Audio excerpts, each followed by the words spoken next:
Aloy, forgive. Forgive! The goddess spoke to you? She did. What did she say? That I was born to lift a curse, to kill a metal demon.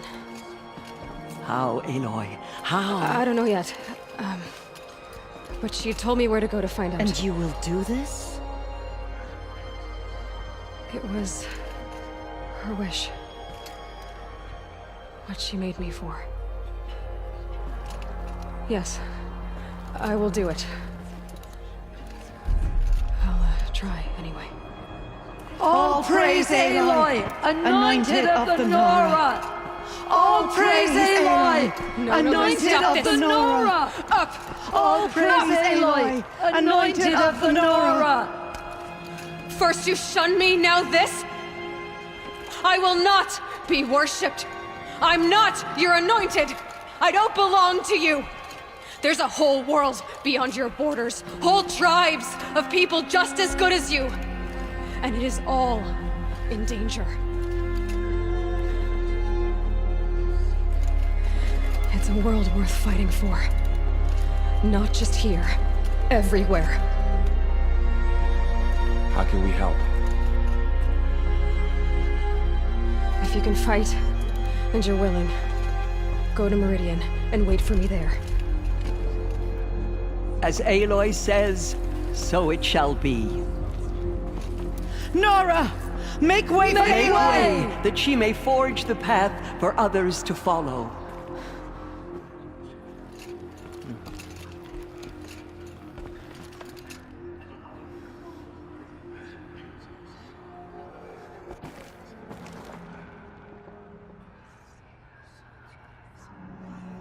The goddess anointed her within the holy mountain.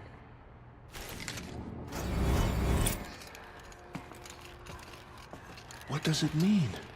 That we live in the times of the Anointed? She walks among us, anointed by All-Mother herself. Aloy, there can be no doubt now. You are a blessing made flesh, the will of the goddess incarnate. It's really not that simple, Tirsa.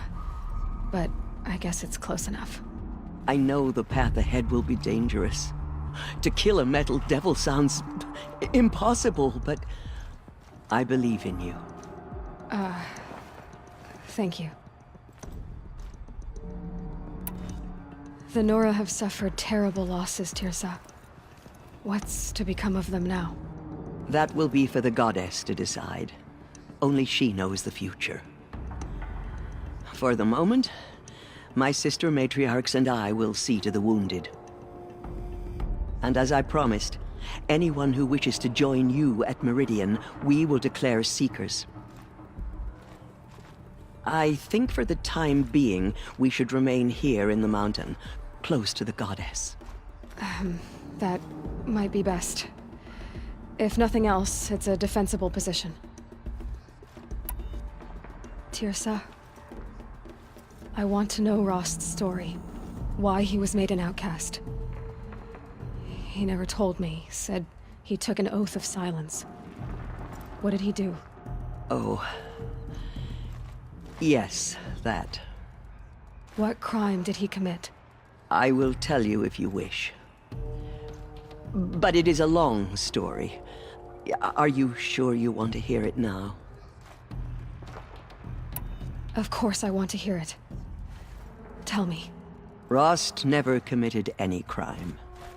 He was an outcast by choice. What? What do you mean?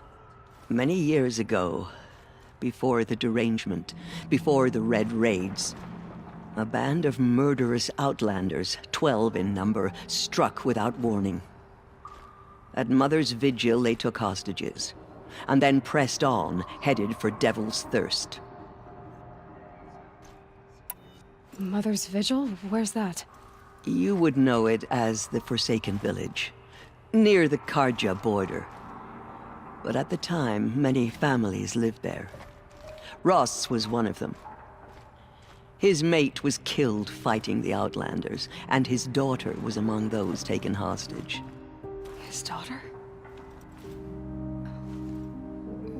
What was her name? Alana. She was just 6 years old.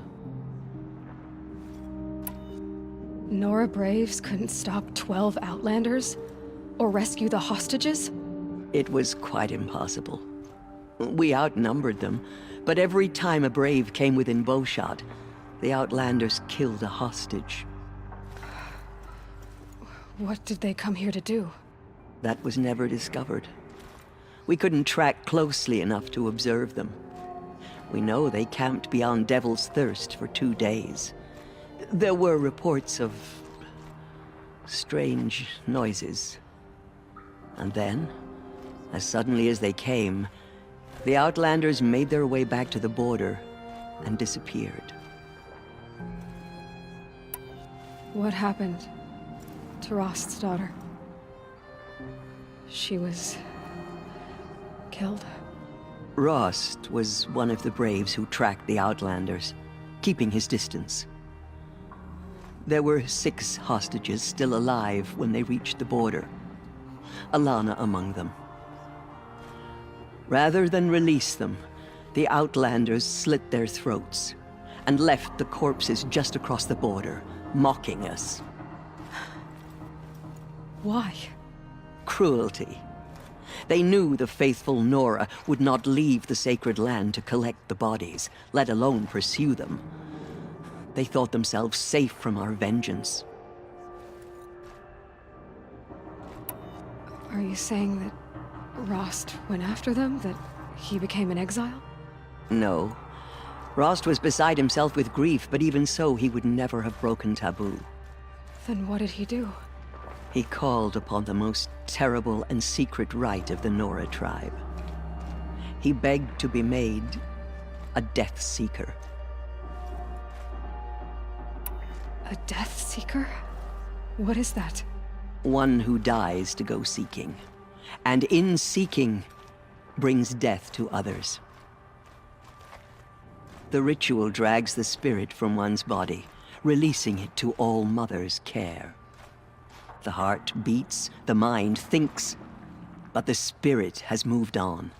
I don't understand.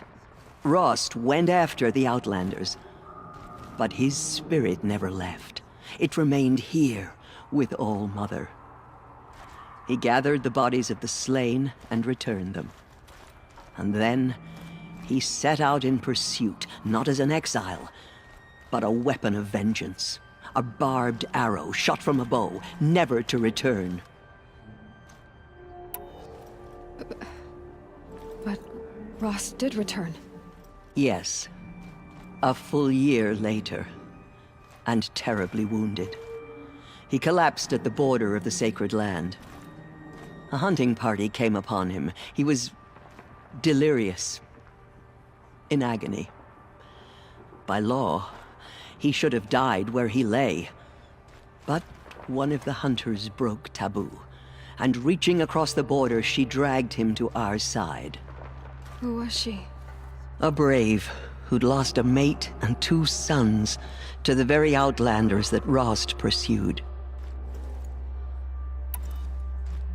So Rost never finished his mission. To the contrary, he killed all 12. Tracked them to disparate places the world over, he said. Meridian, Ban-Ur, the Claim, Utaru Land, further even, into the Forbidden West. The last he killed nearly got the best of him. Wounded, he stumbled and crawled back to us, hoping to die as close to the sacred land as he could. He never expected nor asked to be dragged across the border and nursed back to health. That was done to him. Leaving us, the matriarchs, in a difficult position. Why couldn't you just welcome him back? Rost had been made a Death Seeker, Aloy. He no longer had any place among the tribe. By law, he should have been driven back out. But we Couldn't bring ourselves to do that, so we offered a compromise. You made him an outcast. Yes. We offered to do so on the condition he never speak to anyone of this exception. After all he did, all he suffered, to be declared an outcast was his reward. Rost was overjoyed. He never expected to live another day in the sacred land, let alone the embrace, so close to the goddess. He resolved to spend the rest of his days in solitude, and was happy to do so. But then you found me, and gave me to him. Yes. Another compromise. The matriarchs feared you, and would not let you be raised by the tribe. And so we turned to Rost. I knew that he would take care of you, bring you up, teach you to worship All-Mother and respect the ways of the tribe. He certainly tried anyway. You took a man who'd lost his daughter and made him raise an infant girl? Doesn't that strike you as callous? I'm inclined to think the course of events has shown the wisdom of our choice. And I'm quite certain that from the moment he laid eyes on you, he saw you as a gift and never a burden. All right, dear sir, that's quite a story. It's time for me to move on. I thank you for doing what you could to help me through the years, and for telling me Rost's story. I wish I could have done more, but I am just one woman. As am I. No need to sell ourselves short. Oh, thank you, Aloy. I will pray for you. Okay, I guess it can't hurt. There is still corruption loose in the world, but it will be cleansed. The Anointed will see to that.